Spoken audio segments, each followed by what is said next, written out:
Points by points మనం చూసినట్లయితే జూబ్లీహిల్స్ ఉప ఎన్నిక ఫలితానికి సంబంధించి రెండో రౌండ్లో వచ్చినటువంటి ఓట్లను చూస్తూ ఉన్నాం. 9,691 ఓట్లు కాంగ్రెస్ పార్టీకి వస్తే, నవీన్ యాదవ్కి వస్తే 8,609 ఓట్లు సునీతకు వచ్చినటువంటి, బీఆర్ఎస్కి వచ్చినటువంటి ఓట్లుగా మనం చూడొచ్చు.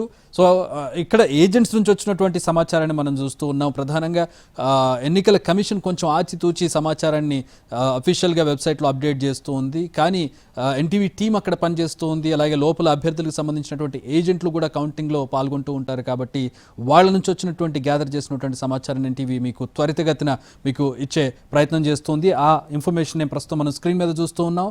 నవీన్ యాదవ్ 9,691 ఓట్లు రెండో రౌండ్లో, మాగంటి సునీత 8,609 ఓట్లను పొందారు. ఇక్కడ ప్రధానంగా కొన్ని పోలింగ్ బూత్లు షేక్పేట్ నుంచి, కొన్ని పోలింగ్ బూత్లు ఎర్రగడ్డ నుంచి, మిగిలినవి వెంగళరావు నగర్ నుంచి, ఈ 3 సెగ్మెంట్ల నుంచి కూడా ఓట్లు వచ్చాయి. ఇక్కడ మొదటి రౌండ్ పూర్తిగా షేక్పేట్ల చెందినటువంటి ఓట్లలో కేవలం డబుల్ డిజిట్కి పరిమితమైంది కాంగ్రెస్ పార్టీ ఆధిక్యం. స్టిల్ కాంగ్రెస్ పార్టీ ఆధిక్యంలో ఉంది మొదటి రౌండ్లో. రెండో రౌండ్కి వచ్చేటప్పటికి అది 1000 ఓట్లకు దాటిపోయినటువంటి పరిస్థితి. 1082 ఓట్ల ఆధిక్యంలో కాంగ్రెస్ పార్టీ సెకండ్ రౌండ్లో లీడ్లో నిలిచింది.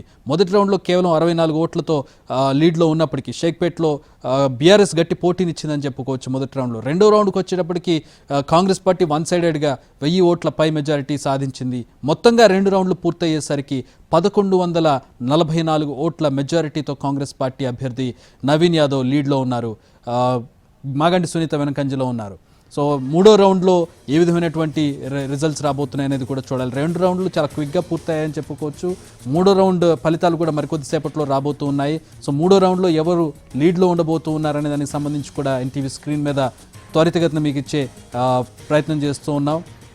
ప్రస్తుతం బీఆర్ఎస్ వర్సెస్ కాంగ్రెస్లో కాంగ్రెస్ లీడ్లో కనబడుతోంది. గట్టి పోటీ ఇచ్చినట్టు మొదట్లో కనిపించినప్పటికీ కూడా రెండో రౌండ్కి వచ్చేటప్పటికి కాంగ్రెస్ పార్టీ వెనుకంజలోకి వెళ్ళిపోయింది 1000 ఓట్ల మెజారిటీతోటి. ఇక్కడ కాంగ్రెస్ పార్టీ స్పెక్యులేషనే 1000 నుంచి 10,000 నుంచి 15,000 ఓట్ల లీడ్ మెజారిటీ సాధిస్తామనే ఒక స్పెక్యులేషన్లో కాంగ్రెస్ పార్టీ కనబడుతోంది. మొదటి 2 రౌండ్లోనే 1000కి పైగా 1144 ఓట్ల మెజారిటీతో కాంగ్రెస్ పార్టీ మనకి కనబడుతోంది రెండు పూర్తయ్యేటప్పటికి. సో 10 రౌండ్లు పూర్తయ్యేటప్పటికి మరి కాంగ్రెస్ పార్టీ అనుకున్నటువంటి లీడ్ను సాధించగలుగుతుందా? 10 నుంచి 15,000 మెజారిటీతోటి గెలుపుతామని కాంగ్రెస్ పార్టీ భావిస్తుంది. లేదు మధ్యలో బీఆర్ఎస్ ఓవర్టేక్ చేస్తుందా అనేది కూడా వేచి చూడాల్సిన పరిస్థితి. ఎందుకంటే సెగ్మెంట్కి కూడా రౌండ్కి సెగ్మెంట్లు మారిపోతూ ఉంటాయి. కొన్ని సెగ్మెంట్లో కాంగ్రెస్ పార్టీ బలంగా ఉంటే, కొన్ని సెగ్మెంట్లో బీఆర్ఎస్ బలంగా ఉండే అవకాశం కనపడుతోంది. తమ ఓటు బ్యాంకుల్లో ఆయా సెగ్మెంట్ల నుంచి వచ్చి ఎక్కువ లీడ్ తీసుకొచ్చే అవకాశం ఉంటుంది. కాబట్టి మరి బీఆర్ఎస్ ఎక్కడైనా ఓవర్టేక్ చేసే ఛాన్స్ ఉందా? మరి ఇక్కడే 1000 ఓట్ల లీడ్ కాంగ్రెస్ పార్టీకి వచ్చింది కాబట్టి బీఆర్ఎస్ ఆ స్థాయి పోటీ ఇచ్చే అవకాశం లేదా అనేది కూడా వేచి చూడాల్సినటువంటి పరిస్థితి. మొత్తంగా సో ఫార్ ఇప్పటి వరకు 2 రౌండ్లు పూర్తయ్యేసరికి కాంగ్రెస్ పార్టీ గెలుపు దిశగా అడుగులు వేస్తుందనే ఒక క్లారిటీ అయితే కనబడుతోంది. ఇంకొక 1-2 రౌండ్లు పూర్తయితే కనుక పూర్తి క్లారిటీ వచ్చే అవకాశం కనపడుతుంది.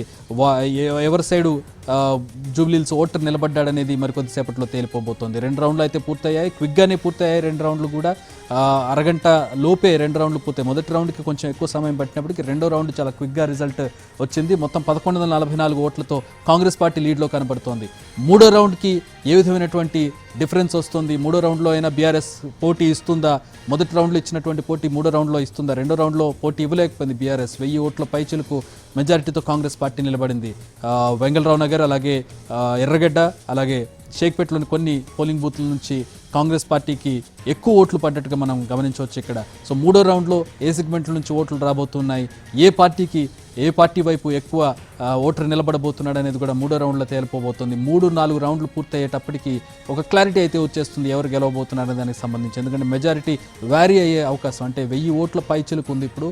అది కనుక ఇంకా బాగా పెరిగితే కనుక కాంగ్రెస్ పార్టీ ఇక మున్ముందు కూడా ఆ డిఫరెన్స్ని బీట్ చేసే అవకాశం బీఆర్ఎస్కి ఉండదు. కాబట్టి కాంగ్రెస్ గెలుస్తుంది అని ఒక క్లారిటీకి రావచ్చు. లేదు 3-4 రౌండ్లలో బీఆర్ఎస్ పార్టీ కనుక డిఫరెన్స్ తీసుకురాగలిగితే, ఒక సిగ్నిఫికెంట్ డిఫరెన్స్ తీసుకురాగలిగితే, మాగంటి సునీత కనుక డెఫినెట్గా మేబీ ఒక టగ్ ఆఫ్ వార్ వచ్చే అవకాశం కనపడుతుంది, బీఆర్ఎస్ ముందంజలోకి వెళ్ళే అవకాశం కనబడుతుంది. కానీ యాజ్ ఆఫ్ నవ్ అయితే కాంగ్రెస్ పార్టీ లీడ్లో కనబడుతుంది. కాంగ్రెస్ పార్టీ సుమారుగా 1144 ఓట్ల మెజారిటీ తోటి కాంగ్రెస్ పార్టీ అభ్యర్థి నవీన్ యాదవ్ లీడ్లో కనబడుతూ ఉన్నారు. కౌంటింగ్ కొనసాగుతుంది, 3వ రౌండ్ కౌంటింగ్ కొనసాగుతుంది. 3వ రౌండ్లో ఎవరు ఆధిక్యంలో కనబడతారనేది ప్రస్తుతం ఆసక్తికరంగా మారింది. భారీ స్థాయిలో ఈ జూబ్లీహిల్స్ సెగ్మెంట్కి సంబంధించి బెట్టింగ్ జరుగుతోంది.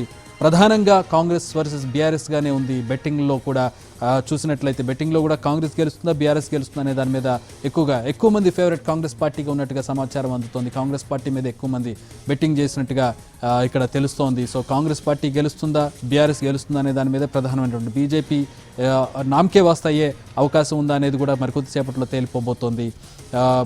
బీఆర్ఎస్కి కాంగ్రెస్కి ఇద్దరికి కూడా చాలా కీలకమైనటువంటి ఎలక్షన్గా ఉంది ఇది. రాబోయేటటువంటి స్థానిక సంస్థలను దృష్టిలో పెట్టుకున్నా లేదు ఈ పరిపాలన ఈ ఏడాది పైబడినటువంటి పరిపాలనలో ఏ విధమైనటువంటి సంతృప్తితో ప్రజలున్నారని కాంగ్రెస్ పార్టీ లిట్మస్ టెస్ట్గా చూసినా లేదు బీఆర్ఎస్ వైపే అర్బన్ ఓటర్ ఉన్నాడు. ఎందుకంటే పోయినటువంటి ఎలక్షన్స్లో మొన్న జరిగినటువంటి ఎలక్షన్స్లో రాష్ట్ర ఎలక్షన్స్లో మొత్తం రూరల్ ఏరియాస్లో కాంగ్రెస్ పార్టీకి గట్టి ఓటు వేసినటువంటి ఓటర్స్ హైదరాబాద్ వరకు వచ్చేటప్పటికి